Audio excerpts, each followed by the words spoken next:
The story of Louis Braille. There was a time, not long ago, people thought that blind people could never learn to read.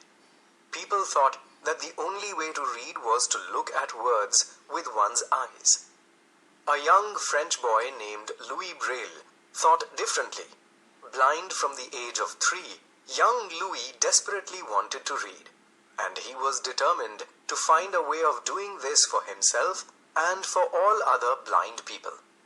This story begins about 200 years ago. Louis Braille was born in 1809 in a small village near Paris. His father made leather goods to sell to other villagers.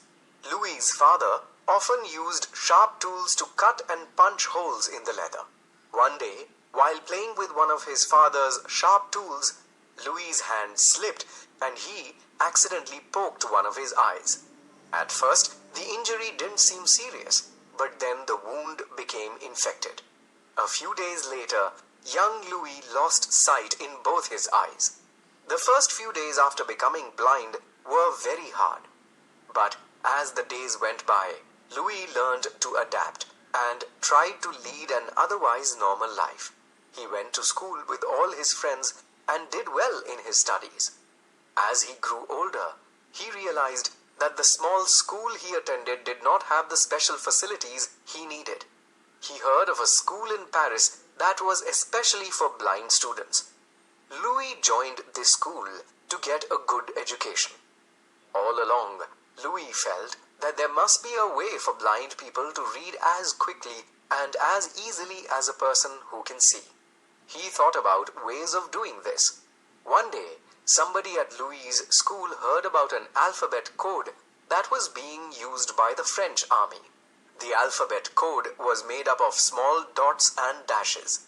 These dots and dashes were raised up off the paper and could be read simply by running one's fingers over them. Louis studied the code and tried it out. It was interesting, but was still slow and difficult to read. The dashes took up a lot of space on a page. Each page could only hold 1 or 2 sentences. Louis knew that he could improve this alphabet in some way, perhaps by removing the dashes. On his next vacation at home, Louis began to think about how he could make the system of dots and dashes simple. As he sat there in his father's leather shop, the idea came to him in a flash. The very tool which had caused him to go blind could be used to make a raised dot alphabet that would enable him to read. The next few days he spent working on an alphabet made up entirely of 6 dots. The position of the different dots would represent the different letters of the alphabet.